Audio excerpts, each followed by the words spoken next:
২০২৬ সালের শুরুতে বিশ্বজুড়ে যেন দুটো বড় ঝড়ের পূর্বাভাস পাওয়া যাচ্ছে। হুম। একদিকে আমেরিকা তার অর্থনৈতিক নীতির খোলন নচে বদলে ফেলছে, এমন এক আগ্রাসী রূপ নিচ্ছে যা দেখে অনেক বিশ্লেষক পুরনো দিনের গানবোট ক্যাপিটালিজমের কথা মনে করছেন।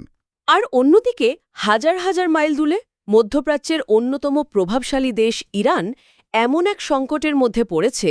যে যে তেহরানের ক্ষমতার মসনদ যে কোনো দিন উল্টে যেতে পারে বলে মনে হচ্ছে। একদম। আর এই দুটো বিষয়কে এক সুতোয় বাঁধার জন্য আমরা Foreign Policy, the Economist, the Atlantic আর ব্রুকিংস ইনস্টিটিউটের মতো সংস্থার একাধিক রিপোর্ট আর বিশ্লেষণ ঘেঁটে দেখেছি। কারণ এই দুটো ঘটনা আপাতদৃষ্টিতে আলাদা মনে হলেও এদের মধ্যে একটা গভীর যোগসূত্র আছে, তাই না? ঠিক তাই। আমাদের আজকের আলোচনার উদ্দেশ্য হল সেই যোগসূত্রটা খুঁজে বের করা। আমেরিকার এই নতুন অর্থনৈতিক কৌশল ঠিক কী? আর যদি ইরানের বর্তমান শাসন ব্যবস্থার সত্যিই পতন হয়, তাহলে তারপরে দৃশ্যটা কেমন হবে? চলুন এই জটিল বিষয়গুলোর গভীরে যাওয়া যাক। আচ্ছা। তাহলে প্রথমেই আমেরিকার এই নতুন নীতিটা নিয়ে কথা বলা যাক।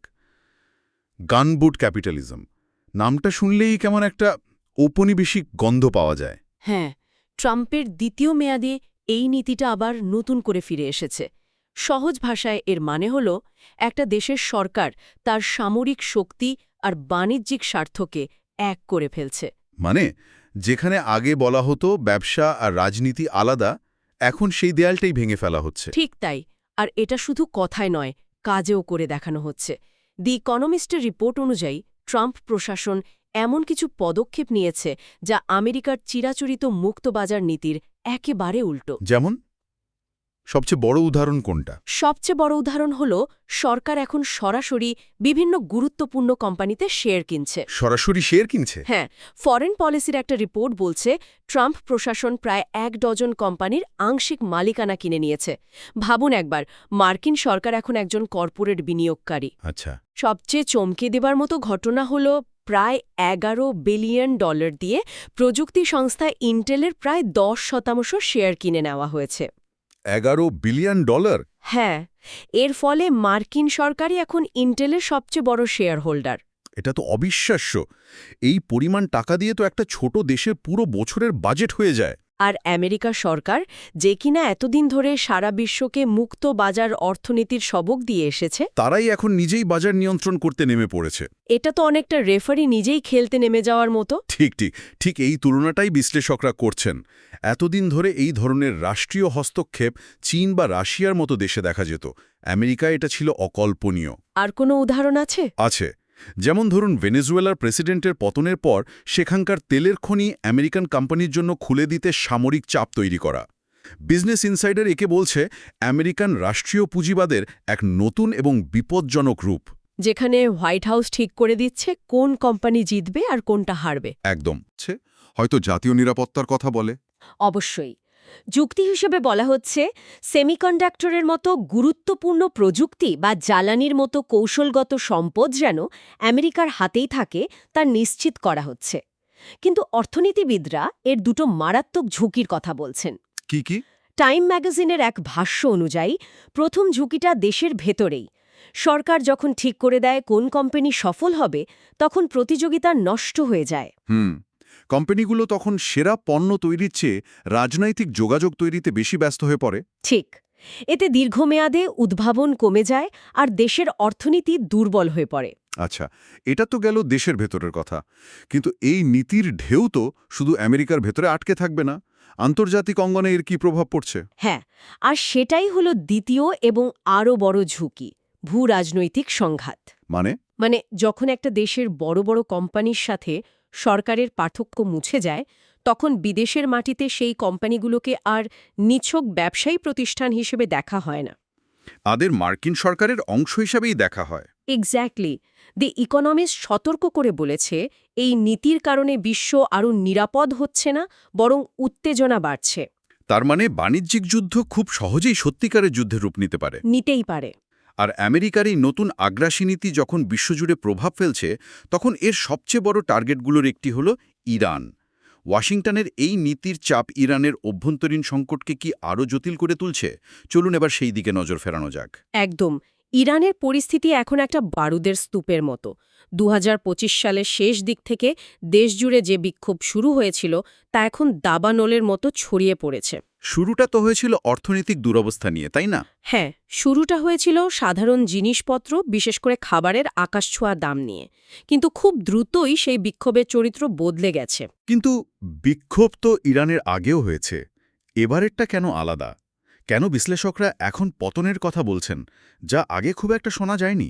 আসলে দি আটলান্টিকের একটি বিশ্লেষণ বলছে, একটি বিপ্লবের জন্য ইতিহাসের যা যা শর্ত পূরণ করতে হয় তার প্রায় সবগুলোই এখন ইরানে উপস্থিত। যেমন? প্রথমত, ভয়াবহ মুদ্রাস্ফীতি, যা সরকারি হিসেবেই ৫০% উপরে, মানে মানুষের জমানো টাকার মূল্য বছরে অর্ধেক হয়ে যাচ্ছে। আচ্ছা। দ্বিতীয়ত, দেশের মুদ্রার মানে ঐতিহাসিক পতন। আর তৃতীয় এবং সবচেয়ে গুরুত্বপূর্ণ হল সাধারণ মানুষ দেশের শাসক গোষ্ঠীর ওপর থেকে সব ধরনের আস্থা হারিয়ে ফেলেছে। এই আস্থা হারানোর কারণটা কি? শুধু অর্থনৈতিক সংকট? শুধু অর্থনীতি নয়, সংকটটা আরও গভীরে। একজন বিশেষজ্ঞ এই ব্যবস্থাকে প্রতিদ্বন্দ্বী মাফিয়াদের সমষ্টি বলে বর্ণনা করেছেন।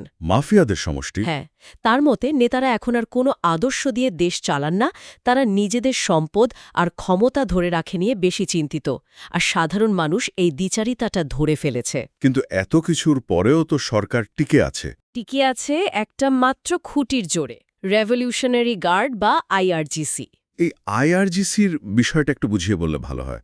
আমরা প্রায়ই এদের নাম শুনি, কিন্তু এরা আসলে কতটা শক্তিশালী? এখানে বুঝতে হবে, আইআরজিসি শুধু একটা সেনাবাহিনী নয়, এরা ইরানের ভেতরে আরেকটা রাষ্ট্র। দেশের অর্থনীতির একটা বিশাল অংশ এরা নিয়ন্ত্রণ করে। মানে নির্মাণ শিল্প, টেলিকম, তেল, গ্যাস সবকিছু? হ্যাঁ, সব জায়গায় তাদের ব্যবসা আছে। তাই তারা শুধু বন্দুক দিয়ে নয়, টাকা দিয়েও এই সরকারকে টিকিয়ে রেখেছে। তাদের আনুগত্য হারানোর মানে হল সরকারের অর্থনৈতিক এবং সামরিক দুই ভিত্তি ভেঙে পড়া। বিশ্লেষকরা বলছেন, যতক্ষণ আইআরজিসির শীর্ষ কমান্ডাররা এককাট্টা হয়ে সরকারের পক্ষে থাকবে, ততক্ষণই সরকারের পতন ঘটানো কঠিন। কিন্তু সাধারণ সৈনিকদের মধ্যে অসন্তোষ বাড়ছে। তাহলে ভাঙন যদি ধরে, তবে সেটা ওপর থেকে নয়, নিচ থেকে শুরু হতে পারে। সেই সম্ভাবনাটাই বেশি। তাহলে যদি ধরে নিই সেই ভাঙনটা ধরল এবং এই সরকারের পতন হলো, তারপর কি হবে? এটা তো একটা বিশাল পরিবর্তন। এর পরের দৃশ্যটা নিয়ে বিশ্লেষকরা কি ভাবছেন? সবচেয়ে খারাপ পরিস্থিতি কি হতে পারে? প্রথম এবং সবচেয়ে ভীতিকর সম্ভাবনা হল এক চরম বিশৃঙ্খলা আর ক্ষমতার শূন্যতা। পাওয়ার ভ্যাকুয়াম? হ্যাঁ, ইসলামিক রিপাবলিকের পতনের পর কে দেশ চালাবে তার কোনো স্পষ্ট উত্তর নেই। বিরোধী দলগুলো শত ভাগে বিভক্ত। দেশের বাইরে থাকা রেজা পাহলভির মতো রাজতন্ত্রের সমর্থক, মরিয়ম রাজাভির মতো ভিন্নমতের নেতা, আবার দেশের ভেতরে থাকা সংস্কারপন্থী বিভিন্ন জাতিগোষ্ঠীর নিজস্ব নেতারা, সবার লক্ষ্য ভিন্ন ভিন্ন। এর ফলে ২০১১ সালে লিবিয়া বা ২০০৩ সালে ইরাকের মতো ইরানও এক বহাবহ গৃহযুদ্ধে জড়িয়ে পড়তে পারে। হ্যাঁ, এটা তো একটা বহাবহ চিত্র। অবশ্যই। লিবিয়া বা সিরিয়ার মতো পরিস্থিতি ইরানে তৈরি হলে তার প্রভাব তো পুরো অঞ্চলেই ছড়িয়ে পড়বে। এটা ভাবতেই তো ভয় লাগছে। গৃহযুদ্ধ ছাড়া কি ক্ষমতার শান্তিপূর্ণ পালাবদলের কোনো সম্ভাবনা নেই? শান্তিপূর্ণ পালাবদলের সম্ভাবনা খুবই ক্ষীণ। দ্বিতীয় যে সম্ভাবনাটার কথা বলা হচ্ছে সেটা হলো বিভিন্ন গোষ্ঠীর মধ্যে ক্ষমতার লড়াই। হয়তো কোনো মিলিটারি নেতা বা আইআরজিসির কোনো বিদ্রোহী অংশ ক্ষমতা দখলের চেষ্টা করবে। কিন্তু তাদেরও তো দেশব্যাপী গ্রহণযোগ্যতা থাকবে না। থাকবে না। ফলে তীব্র অন্তর্দ্বন্দ্বের পরেই হয়তো কোনো নতুন সরকার গঠিত হতে পারে, যদিও বা হয়। আর ইরানের সাধারণ মানুষের কি হবে? দশকের পর দশক ধরে তারা নানা রকম সংকটের মধ্যে দিয়ে যাচ্ছে। তাদের ভবিষ্যৎ? তাদের জন্য চ্যালেঞ্জটা পাহাড় প্রমাণ। ভেঙে পড়া অর্থনীতি, পানি থেকে শুরু করে বিদ্যুৎ, স্বাস্থ্য, সব জনপরিষেবার অভাব, আর সমাজের মধ্যে একে অপরের প্রতি আস্থাহীনতা। একটা নতুন সরকারকে তো তাহলে শূন্য থেকে সবকিছু পুনর্গঠন করতে হবে। একদম। এর পাশাপাশি ইরানের পারমাণবিক কর্মসূচির ভবিষ্যৎ কি হবে সেটাও একটা বিশাল প্রশ্ন হয়ে দাঁড়াবে। রাইট। আন্তর্জাতিক সম্প্রদায় যে কোনো নতুন সরকারের ওপর এই কর্মসূচি বন্ধ করার জন্য প্রচণ্ড চাপ সৃষ্টি করবে। আর এই পুরো ছড়িটাতে ইরানের প্রতিবেশীরা, যেমন সৌদি আরব বা অন্যান্য উপসাগরীয় দেশ, তারা কিভাবে প্রতিক্রিয়া জানাচ্ছে? এটা খুবই গুরুত্বপূর্ণ একটা প্রশ্ন, আর এর উত্তরটা বেশ চমকপ্রদ। কিরকম? প্রচলিত ধারণা হল সৌদি আরব আর তার মিত্ররা ইরানের কট্টর শত্রু, তাই ইরানের পতনে তাদের খুশি হওয়ার কথা। হ্যাঁ, সেটাই তো মনে হয়। কিন্তু ব্রুকিংসের রিপোর্টে একটা অবাক করার মতো তথ্য উঠে এসেছে। এখন উপসাগরীয় দেশগুলো ইরানের চেয়ে ইসরায়েলকে তাদের জন্য বড় হুমকি হিসেবে দেখছে। বলেন কি? এটা তো প্রচলিত ধারণার একেবারে উল্টো। এর পেছনের কারণটা কি? কারণটা হলো ক্ষমতার ভারসাম্য। তাদের ভয় হল ইরানের পতনের ফলে ওই অঞ্চলে ইসরায়েল একমাত্র পারমাণবিক এবং সামরিক শক্তি হয়ে উঠবে। আচ্ছা। তখন মধ্যপ্রাচ্যে ক্ষমতার ভারসাম্য পুরোপুরি ইসরায়েলের দিকে ঝুঁকে পড়বে, যা তারা কোনোভাবেই চায় না। তার মানে তারা হয়তো দুর্বল এবং কোণঠাসা একটা ইরান দেখতে চায়, কিন্তু পুরোপুরি ভেঙে পড়া বা বিশৃঙ্খল ইরান চায় না। ঠিক তাই। কারণ বিশৃঙ্খল ইরান তাদের নিজেদের নিরাপত্তার জন্য হুমকি। এর ফলে ইরানের পতনের প্রভাব পুরো মধ্যপ্রাচ্যের ভূ-রাজনৈতিক সমীকরণকে ওলটপালট করে দেবে। তাহলে এই জটিল পরিস্থিতিতে আমেরিকা কি করছে?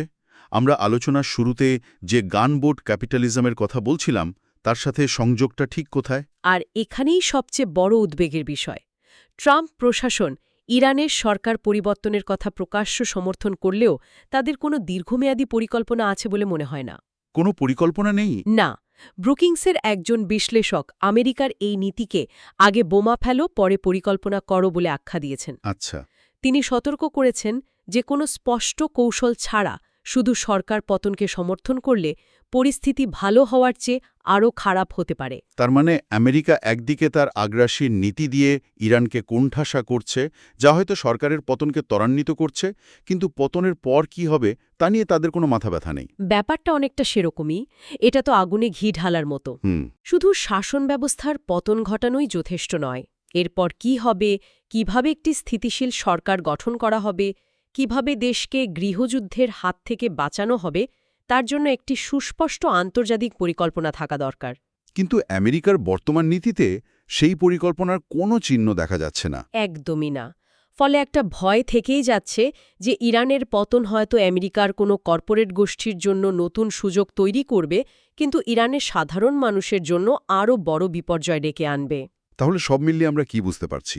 একদিকে আমেরিকা তার আগ্রাসী রাষ্ট্রীয় পুঁজিবাদী নীতি দিয়ে বিশ্বে উত্তেজনা বাড়াচ্ছে, আর অন্যদিকে সেই নীতির অন্যতম লক্ষ্যবস্তু ইরান পতনের দ্বারপ্রান্তে দাঁড়িয়ে। এই দুটি ঘটনা আপাতদৃষ্টিতে আলাদা মনে হলেও এরা আসলে একই বৈশ্বিক অস্থিরতার ভিন্ন ভিন্ন প্রকাশ। একদম। ইরানের ধর্মীয় শাসনের অবসান ঘটলে তা নিঃসন্দেহে ওই অঞ্চলের মানুষের জন্য, বিশেষ করে ইরানের তরুণ প্রজন্মের জন্য এক নতুন সম্ভাবনার দরজা খুলে দিতে পারে। এটা পারমাণবিক ঝুঁকি কমাবে এবং বিদেশে সহিংসতা রপ্তানি বন্ধ করতে পারে। ঠিক। কিন্তু সঠিক পরিকল্পনা ছাড়া এই পরিবর্তন এক ভয়াবহ বিশৃঙ্খলারও জন্ম দিতে পারে, যা শুধু ইরান নয়, পুরো অঞ্চলকে অস্থিতিশীল করে তুলবে। শেষ পর্যন্ত ফলাফল কী হবে তা নির্ভর করছে ইরানের অভ্যন্তরীণ শক্তিগুলো এবং বিশ্বের ক্ষমতাধর দেশগুলো এই পরিবর্তনকে কতটা বিচক্ষণতার সাথে সামাল দিতে পারে তার উপর। আজকের আলোচনা থেকে একটা গভীর প্রশ্ন উঠে আসছে।